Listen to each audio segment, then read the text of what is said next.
Hi there, and welcome back to Energy Flux On Air. I'm your host, Seb Kennedy, founding editor of Energy Flux, the energy newsletter analysing European natural gas and global LNG markets through the lens of Europe's energy transition and global geopolitics. It's been quite a while since my last episode. I've been quite busy with the house move, transatlantic travel, the Easter break, so apologies for those of you who have missed Energy Flux On Air. I've been dying to get back into the studio to talk over everything going on in energy markets and the global geopolitical panorama, and I've finally found time, and I'm hoping to get back onto a more regular recording schedule. To give a measure of how much time has elapsed since the last episode, the price of European gas traded on the Tidal Transfer Facility, that's the TTF, the European benchmark, has dropped from more than 43 euros per megawatt hour on the 19th of March to less than 32 euros at the end of last week. That's a drop of more than a quarter in barely more than a month. Since the last episode, we've had Liberation Day, the start of a bitter Sino-US trade war with both sides seemingly entrenched, a stock market shock, bond markets wavering, dollar devaluation, and a rewriting of both the global macroeconomic script and the security guarantees that underpinned 80 years of global trade since the Second World War. So TTF settled on Friday below 32 euros per megawatt hour, but that's the first time it's been that low in a year. 32 euros is approximately $10.80 per MMBTU, and that sell-off has, as usual, correlated quite strongly with a sell-off in hedge fund long positions. The hedge funds that bet on the future price of TTF, as you'll recall, they had an eye-watering net long position of 292 terawatt hours. That was in February when the price on TTF was reaching for 60 euros per megawatt hour. We've seen massive liquidations, two big sell-off periods in February and in April. April, of course, being triggered by the Liberation Day trade war, which I mentioned at the start. Net position went from 292 terawatt hours to just 86 terawatt hours, or a 15 billion euros long bet to a 5 billion bet. So essentially the hedge funds have sold off 10 billion euros worth of length in TTF futures since February. But I don't think the sell-off has finished. And the reason I say that is because if you go back 12 months to when TTF was last trading at around about the 32 euro per megawatt hour mark, then at that point, hedge funds had a net bullish position of, on average, 62 terawatt hours throughout April 2024. And we're currently at 86 terawatt hours. So if anything, you could say that, well, the momentum is towards further sell-off. To the extent that the historical correlation between price levels and net position is an indicator of where equilibrium lies, then you could argue that further sell-offs are required to get down to sort of 62-ish terawatt hours. And depending on how bearish this summer turns out to be in terms of physical demand, policy changes, geopolitical developments,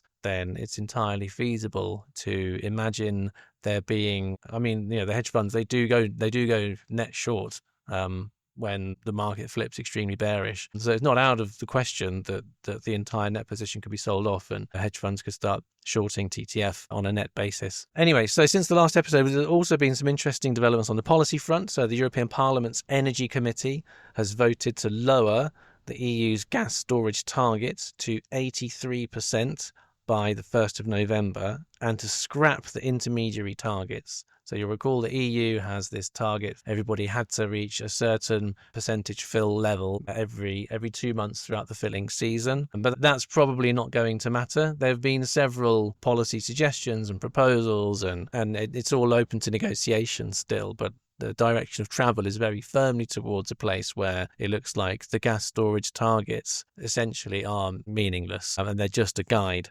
because, after all is said and done, after everybody's negotiated and the derogations have been issued and the exceptions have been carved out, what really matters is there a penalty for non-compliance, for falling short of your gas storage fill level. And there never really was one. There were measures that could be taken, but there was never actually a financial penalty to be levied upon the gas storage operators. And I did say last year, you need to watch their behavior, the gas storage operators. To what extent are they going to comply and potentially not necessarily bankrupt themselves, but, lose a lot of money just in the name of compliance with an arbitrary target for refilling these massive underground gas storage facilities. And evidently, I think when there's no penalty, then it's an easy decision to take. Why would you lose money storing expensive gas to sell it at a loss in the future and pay all the storage costs associated with that just to comply with a target which is only arbitrary and doesn't carry a penalty for non-compliance? So I think that one was quite easy to predict, and it seems like it's going to be that way this year. Not to say that Europe doesn't need to buy gas this summer. Absolutely does need to buy gas, needs to get some gas into storage for next winter. But the physical panorama in the market is looking relatively loose. We've got some new LNG projects coming on stream this summer. The pan-EU scramble to procure gas will not occur in a way that drives up prices, and there will be probably more measured procurements, and I think paying very close attention to the price spreads, calendar spreads, to make sure that the gas storage operators aren't taking on an undue amount of price risk by storing gas at prices that they can't then recover their costs from. So the TTF term structure is now pretty flat. The negative spreads that were blighting the market over the kind of tight winter months when the bull run was in full swing, those essentially corrected themselves. So we did have a situation where gas was cheaper in the future than in the present month or the front month. And obviously that was a big disincentive for storing, because you wouldn't store something that's going to get less valuable over time and incur costs for doing so. But still, the signal, the market signal for storing gas is very weak. You need to have a sufficient spread between the price of gas at the time of procurement and the winter months when you're hedging in your sales to obviously cover your costs, your storage costs, your cost of capital, and hopefully, to make a margin if you're a commercial player. Not all gas storage operators are. Some are mandated to operate in a strategic way, but some are commercial operators and they do need to make some money. But either way, none of them want to lose money, and negative spreads would have implied a loss on storage, which is why there was this debate in Europe about, well, do we subsidize the cost of refilling our gas storage facilities? I don't think that's going to happen now. It doesn't seem necessary, and there is a much more relaxed approach to how the gas storage capacity in Europe should be managed. That's only a good thing, because it seems that politicians are taking a much more realistic view to how the gas market will pan out over the next sort of 12 to 18 months. When, of course, if you've been reading Energy Flux, you'll be aware that my view is very strongly that we're heading towards a new pricing regime because of the way that the global liquefied natural gas market is developing, with the onset of new supply, which is coming into the market at a rate that exceeds the rate of demand growth. So if the supply growth outstrips demand growth, then you have a loose market where there is a kind of nominal surplus, and that will just mean that prices have to go lower in order for the market to find its equilibrium, and then for all that supply to be soaked up. And you will see that happen. Like, you will see price sensitive demand come back into the market in markets like Bangladesh, Pakistan, maybe Vietnam, where you'll see LNG imports increase as the price goes lower. But right now we're seeing, in terms of like the physical balances, EU LNG imports, they hit a record in the first quarter of 2025. But they dropped off in April as demand fell away. Asian demand is also very soft. We've seen Chinese imports flagging quite a bit. Weekly imports of LNG have come in at the lower end of the 5-year range since late 2024 and throughout 2025, according to data from data provider Kepler. And Kepler, in fact, their analysts ran some interesting figures recently around the way that the softer macroeconomic outlook was impacting gas markets, or likely to impact gas markets. And while this isn't their central scenario, they did say, let's have a look at the worst case macro scenario in combination with the potential for a cool summer. So rather than there being lots and lots of heat waves where you have lots of cooling demand for running air conditioning, driving power prices crazy, and people shipping in LNG vessels to fire those gas turbines to run the AC units. If you get a cool summer where that doesn't happen, plus you get like the worst possible macroeconomic outlook from a trade war, then essentially you are looking at 7.5 million tons of LNG demand disappearing from the market. 7.5 MT, that's the equivalent of about 1 month of EU LNG demand, like an entire month of LNG imports for the whole of the EU just gone. That kind of bearish view was backed up by the Oxford Institute for Energy Studies, which says that a year-on-year decline in EU gas demand is a very real possibility for this year. So in summary, I'd say like the market's looking very bearish. The bearish setup is undeniable.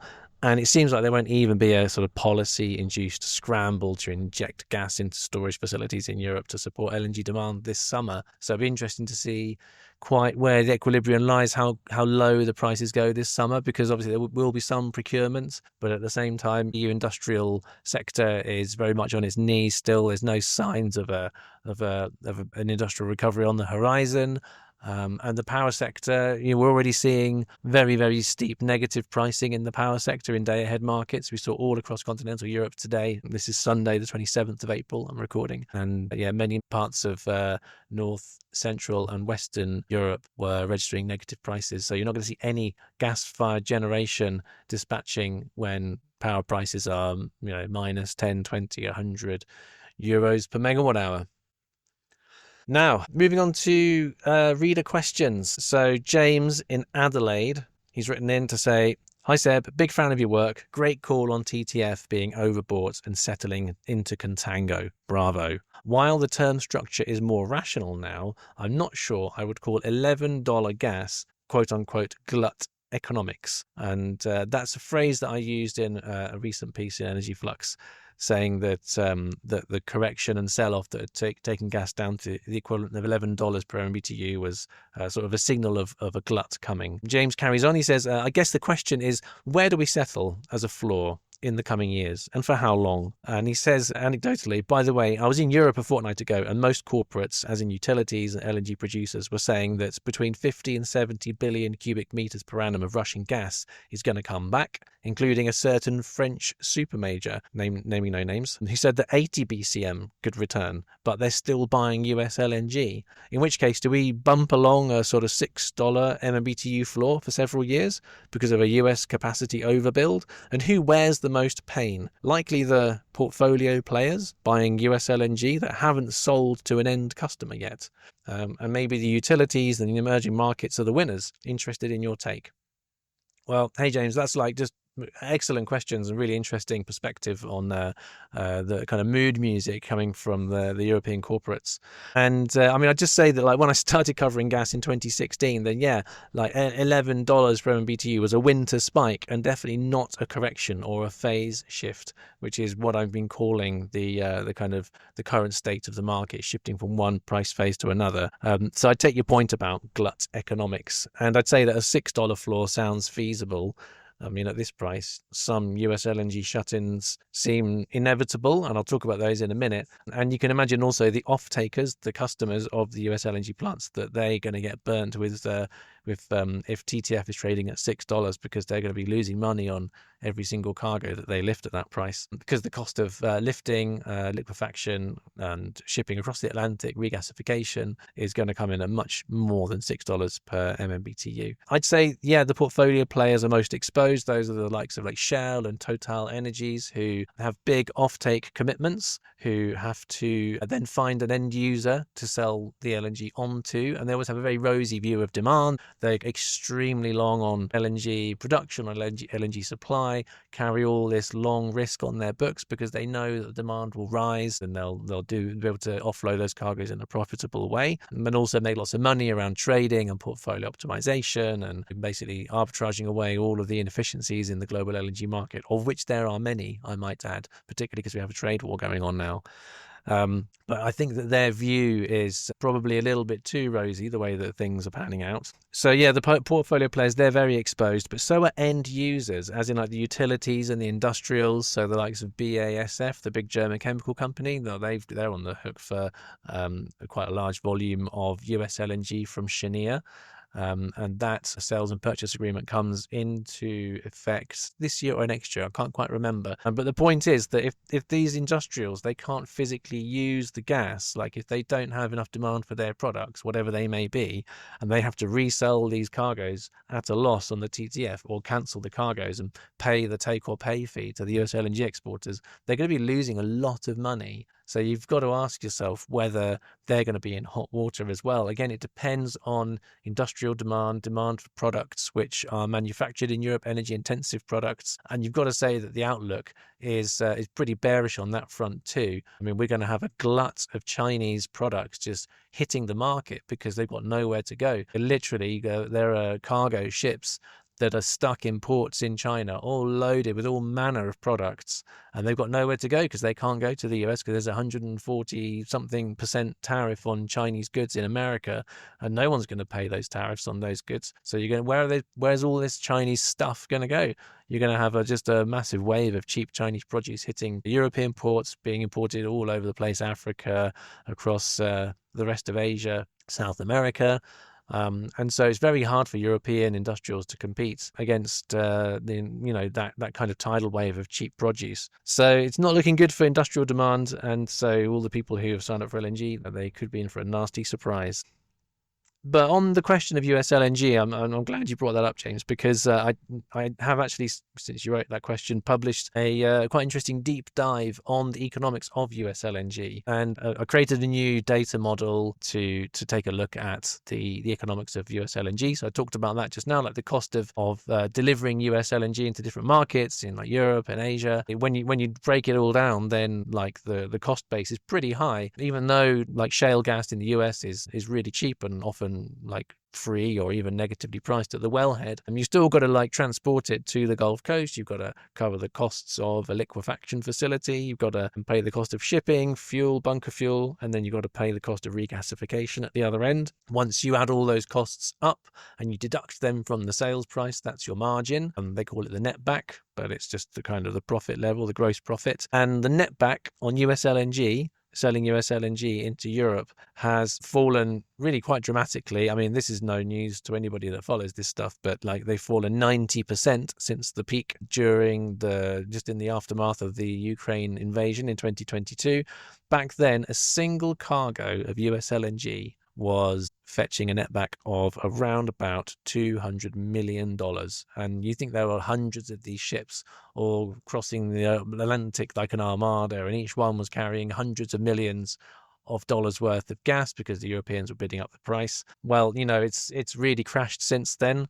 You're looking at about 20 million per cargo currently, and that's falling fast. So we can calculate what the margins are today, but also in the future by looking at the futures market. So you can look at the future price of Henry Hub, the future price of TTF, the future price of JKM, which is the spot price in Asia. We can also look at the future price of shipping, which is actually very cheap at the moment. But even so, the margins are just on a kind of a very steep downward trajectory. They're going to crash between now and 2028. So the margin on US LNG will actually be zero or negative by 2028 in Europe, and by 2030 they'll be negative in Asia as well. And that's only based on current futures pricing. That doesn't take into account how prices could still change between now and then. And I just can't see any really major bullish drivers on the horizon between now and 2028 that could offset that kind of secular decline in margins in sales prices for gas, for all the reasons I've been talking about so far in this podcast. So yeah, it's looking pretty bad for US LNG producers. And obviously when margins flip negative, then they stay negative for quite a long time. Then there's the very real possibility that plants will be shut in. And I see the US as essentially becoming the swing producer for liquefied natural gas in the second half of this decade. So that means that they will essentially fire up plants and then shut them down again, depending on the kind of physical state of the market. And, if supply curtailments are required to balance the market, then they'll be among the first to shut in because of the way that their contracts are structured, because of their relatively high cost base, the flexibility that they afford in their commercial contracts with customers. You're going to see the very real possibility of US LNG shut-ins, kind of like what happened during COVID, when there were these lockdowns and energy demand across the board was quite quickly and tightly squeezed. And as a result, you saw a big sell-off in commodities. All commodity prices fell, and oil, of course, famously settled at negative. Well, the price of American oil, the West Texas Intermediate, settled at negative pricing in 2020, and gas prices went very, very low too. We saw lots and lots of LNG cargoes cancelled and plants shut in until prices recovered. So I do see that happening again in the next sort of 2-3 years. So yeah, just a kind of final note on that. So futures markets, those negative margins, they're based on TTF hitting a low of $8, the equivalent of $8 per MMBTU in summer 2029. So even if TTF only falls by another, if it's about just over $10 now and you're going down to 8, then you're only looking at around about 1/5 reduction in the current pricing between now and 2029, and you're already going to hit negative US LNG margins. I see the possibility for TTF prices to fall by 1/5 this year, let alone between now and the year 2029, when we have an absolute wall of new LNG supply hitting the market, relative to very kind of flat demand growth. So I just don't really see a way for US LNG margins to stay in positive territory. And that's going to make it very difficult for new projects that want to get off the drawing board, that want to sell LNG to customers and then, get these binding purchase agreements to take to the banks to get finance to build their projects. I just don't see that happening. I just don't see how you can sell LNG into a market that's kind of cratering towards negative margins. It just doesn't add up to me, but maybe I'm wrong. Maybe they'll pull a rabbit out of a hat somehow. We'll see. And just one more thing I thought was worth pointing out, that when if TTF does hit $6 per MBTU equivalent, then in 2028, that would imply a loss of $8.2 million per cargo. So if you were to produce an LNG cargo at the future price of a Henry Hub in 2028, whatever that is, and lock in the cost of shipping now, and then you had to sell at $6 per MBTU, then you'd be losing more than $8 million on that trade. So I think that's entirely feasible. Now, next question. Khaled I think is in New York. He says, "Hi Seb, thank you for all the interesting content and insights. I wanted to share with you this report from Jeff Curry and see if you can share your feedback on it in your next podcast." Khaled's referring to a report called The New Dual Order by Jeff Curry, who's the Chief Strategy Officer of Energy Pathways at Carlyle, which is a investment house. And Curry was, of course, formerly the global head of commodities research at Goldman Sachs, where he helped to build their commodities business over nearly a 3-decade career. A very well-regarded, high-esteemed gentleman, Jeff Curry, and I always pay attention to the things he says and writes. The New Dual Order, I'll put a link in the show notes, and it really does make for compelling reading, because it was published a few weeks ago now, and everything that's happened since kind of does corroborate the worldview that he describes. It's a really sweeping view of the post-Second World War energy geopolitical panorama. He talks about how the Bretton Woods Accord underpinned global trade, and US energy import dependence created an incentive for the US to protect shipping lanes, and how all of that is coming crashing down around us, not solely because of Donald Trump and the kind of cack-handed way that he's trying to correct America's enormous trade deficit, but certainly his actions are accelerating this sort of slow burn trend. They're bringing it right to the forefront of what's driving global markets and global geopolitics, and it was kind of something that was happening on a very, very much slower basis until now, but now it's kind of impossible to ignore. The Bretton Woods Accord, of course, it established the US dollar as the global reserve currency, facilitated international trade and investment, and this gave the United States both a strong dollar and the means of financing the enormous debts that come with maintaining its military. They also, of course, gave rise to the petrodollar, which is just the name given to dollars received by crude oil exporting countries, and the way that those countries kind of reinvest those dollars in things like US treasuries, US debt. So US energy independence has changed all that, because this whole structure worked because the US was, just a massive consumer market with massive energy needs, massive trade import needs. And so they had this incentive to protect the sea lanes to make sure they got the products and the commodities that they needed to keep their industrial economy running. But of course, that's all changing now. US has energy independence to an extent. I mean, it still requires energy trade, but on a kind of net basis, then it does export more energy, as in oil and gas principally, than it imports. And LNG, of course, is a massive part of that. So the shale revolution made the nation a net petroleum exporter, and that's decreased US interest in protecting sea lanes, writes Jeff Curry in this report. And because he says the United States is now energy independent, it's not safe for other countries to be energy dependent. And I thought that's such an interesting way to put it, because if you think about it, being energy dependent in a world where the kind of the trade lines that ensure that tankers of oil and gas turn up not being protected anymore, then your energy security is at risk. And I think Europe is a really, really good example of that. Europe is heavily dependent on energy imports. 54% of all European energy consumption is imported from overseas. And if you're seeing a trade war, you're seeing things like gunboats in the Red Sea, and you're seeing like the Suez Canal being unnavigable due to security constraints, and other potential conflicts, like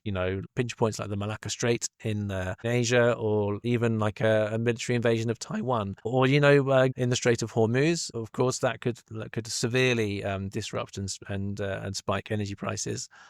So for importing countries, those are major risks to your economic security. And that's kind of what Jeff Curry's talking about. And I think on that point, then he makes some really interesting and valuable observations. He goes on to write about how the green premium is being replaced by a security premium. So zero interest rate environment made renewable energy bets cheap, because you could essentially bet on future revenues by making losses now, because the cost of doing so was essentially zero or negative. And the return to higher rates with a kind of slightly more inflationary environment requires more targeted capital allocation. So rather than kind of betting on, wonderful new offshore wind growth markets in exotic parts of the world, you might kind of retrench around, well, okay, what's the kind of the local supply that we need right now to keep our economies running? And those are the most valuable investments to make. Renewables and nuclear are local energy sources, and they're not traded over long distances. So therefore, they're in higher demand, argues Curry. And he says that fossil fuels are under threat from the trade war. And he says that peak oil has manifest, but in the sense that it's actually peak oil trade. So we're not going to see oil traded in the way that we do currently ever again, frankly. And he cites China's falling oil imports as a kind of evidence for that, and that was really the product of strategic planning for energy security decades ago, and we've seen how China's embrace of electric vehicles is really motivated by this desire to liberate itself from the trappings of having to do business with OPEC leaders. And obviously, if you can electrify your economy and you have just the world's most enormous coal reserves, massive wind and solar build out, kind of world-beating nuclear development program, then obviously, the role of oil in your economy is going to be reduced significantly, and you're protected from things like a trade war. So if oil becomes more expensive, less reliable, less accessible, you've got backup options. And I think that's how the Chinese have approached this thing. They always take the long view, and they're in a much sort of stronger position than somewhere like Europe, for example, which has always been very much kind of a kind of open trade approach, and relying on kind of the supply lines that have kept the global economy running, and just assuming that the energy, the products will always turn up, will always be able to trade. Well, hey, look what's happening. That's not the case anymore. And if you don't take corrective measures very quickly, then you're going to find that essentially living standards are going to take a very strong hit. In fact, they are taking a very heavy hit in this current macroeconomic environment. So I'd say like Jeff Curry's view is very interesting, very thought provoking. I agree with a great deal of it, not all of it, I must say. I mean, wind, solar, and nuclear, they are not immune from a trade war. Let's be clear that a lot of the critical minerals and the components that are required to build these energy sources, they are very much controlled by the Chinese too. And if there's a trade war and those supply lines get disrupted, the growth of renewables particularly are under threat. China essentially owns the supply lines and the refining and processing capacity for these new and cleaner energy sources. And so I'd say that the security paradigm, it's not entirely supportive of this kind of security premium that supports renewables, unless, of course, it's complemented by balancing technology and infrastructure. So, that means we need to get things like batteries and more transmission infrastructure to be able to ensure that these supplies are robust as well. Because, they need to be secure, and there needs to be 24/7 availability, and obviously the demand side needs to be able to flex with sort of digitalization and technology and AI and big data and all these things which I've just described, all these technologies that are extremely exciting and doing wonderful things and have great potential. They're all exposed as well. Like, where are you going to get your semiconductors from? Where are you going to get your copper from? It's like it's out there, like they can be made, but the trade war does change the way that you look at these things. So yeah, there's a real kind of question mark around the extent to which disruption might affect the outlook for those investment prospects, or not, of course, because this whole situation is essentially, it's a kind of, what's the word, it's something that's been kind of pushed to the front of the global priority on the whim of a man who wants to make his mark on the world. And I think that he's going to have to kind of acknowledge reality sooner or later. I'm going to speak frankly here. The guy was elected on a tidal wave of bullshit. I've never seen so many lies told by a single human being in a single electoral campaign. And that's really saying something. And, it's like, you can't have your cake and eat it. I don't think that there's really a kind of sound strategy behind this trade war. It's very much a lot of bluster, a lot of noise. And the minute that American shelves in American supermarkets go empty, and the MAGA faithful are having to pay $20 for a loaf of bread or whatever it might turn out to be, or they simply can't get hold of all the things they need to live their lives, then you know what's going to happen. There's going to be enormous pressure for this man, Donald Trump, of course, I'm talking about, to take a step back and say, well, actually, you know what? We can't just bully China and all our other trade partners into submission. We have to actually do deals with them, which take into account the fact that we need them. He doesn't hold all the cards. America simply can't exercise that kind of belligerence without consequences for American citizens. So I think you're going to see Trump kind of go groveling back to Beijing and essentially, or lower the tariffs and like try to extract some kind of symbolic concession, which could be something completely meaningless, which he'll seize on as being the greatest deal that's ever been done in the history of the world, because he's the art of the deal and everything he says and everything he does is just amazing and blah blah blah.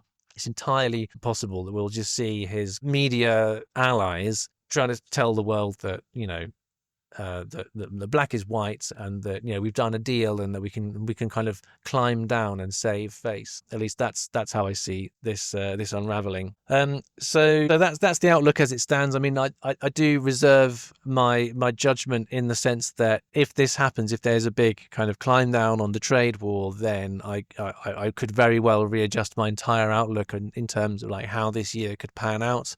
If there's a truce and tariffs are kind of significantly wound back, and like the stock market rallies and all those ships manage to dock back at American ports again, and you see the stock market rallying, bonds stabilizing, industrial production kind of whirring back into operation again across, in China's industrial seaboard, and you see consumption resuming, then of course, natural gas is going to benefit from that. Prices are going to elevate because you're going to see more gas being drawn into those industrial plants, and you're going to see more consumption generally, more power, and so that could materially change the outlook for this summer, and so you could see like some price support coming in. I don't think we're likely to see now another crazy bull run like the kind that we saw last year when TTF went sort of spiraling upwards from about $20 at the start of 2024, and it ended the year kind of nosing towards 60 on the basis of a big nothing pie,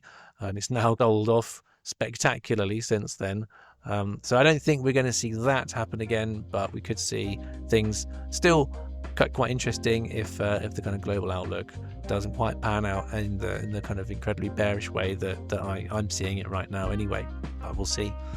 Okay, I think that's probably enough for one episode. You've probably heard enough from me, but just a reminder that if you want to get your question asked on the podcast, then don't forget to go and sign up for a subscription over at Energy Flux. So go to www.energyflux.news and sign up for free email updates if you just want to kind of get a feel for it. But if you want to get the full shebang, you want to get behind the paywall, you want to see all the number crunching, all the data analysis, all the data modeling that I'm getting up to, if you want to be able to ask questions in the subscriber chat, you want to be able to get your questions answered on the podcast or just make comments on posts and everything, then take out a paid subscription. Go check it out, sign up, and your question could be the next one to be asked on the next episode. So thank you for listening. Have a great week, and I'll see you soon.